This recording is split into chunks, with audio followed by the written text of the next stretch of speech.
New videos every day. Lifton says that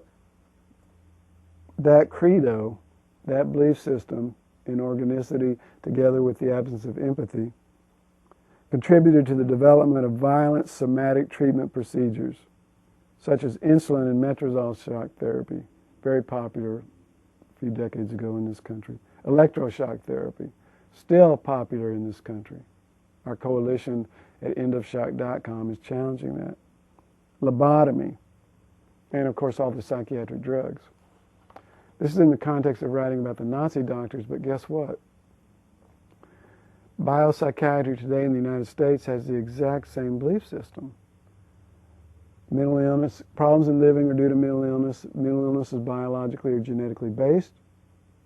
Therefore, it's not about relating to a human being, a spiritual being, a psychological being. It's about treating a defect. We may not send them directly to the gas chamber. We just give them all these toxic drugs and call that medicine. And then when those don't work, we'll electroshock them, which is brain damage and leads to decline and deterioration and sometimes death. Ultimately, it leads to living a decreased life until you die. It's a eugenics idea. It's totally based in the belief system that life can be dealt with by reducing it to biologically or genetically defects. And the science of it is just about as accurate and well developed as the science that justified the final solution. And the doctors are just about as arrogant in saying that we know this is schizophrenia, we know this is depression, here's a treatment. We're not going to give you poison gas to kill you, we're going to give you poison drugs to deflate your life, and when that deranges you, we'll use backup treatment of electroshock to destroy a lot of brain cells and to make sure that you never understand what happened to you. And I am an esteemed medical profession. Okay? You got the idea? Let me make a couple more points here. The selection dynamic, okay? The key point in the final solution in the concentration camps was these selections. The train loads of Jewish and other people, you know, that were to be exterminated come in on the railways.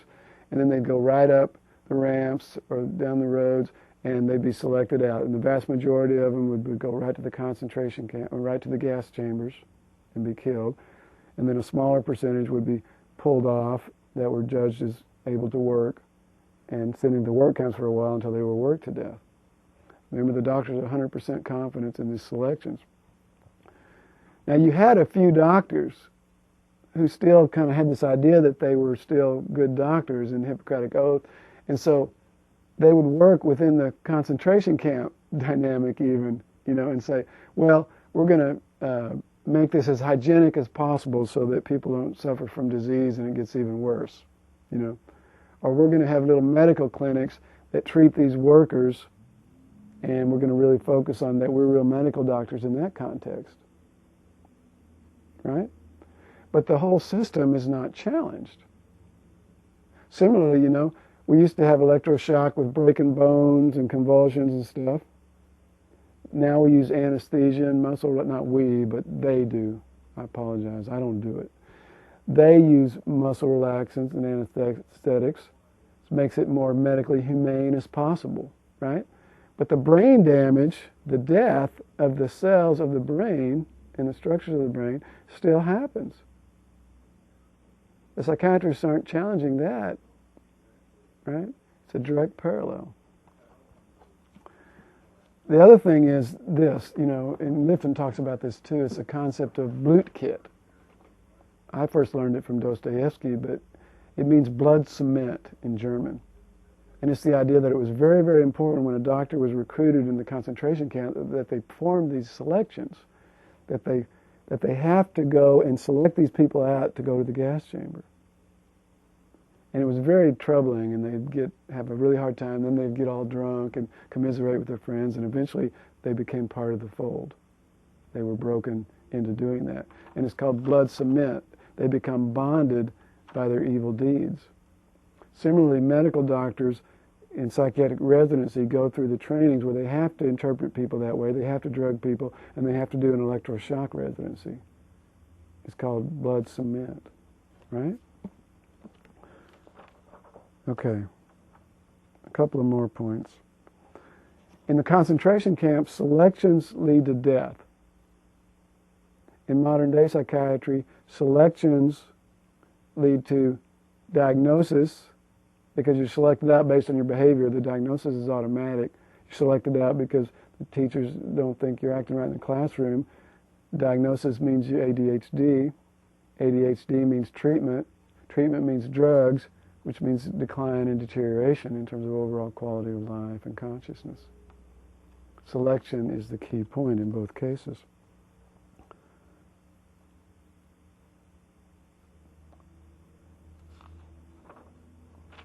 So the Nazi final solution was horrific. The modern day psychiatric final solution is horrific.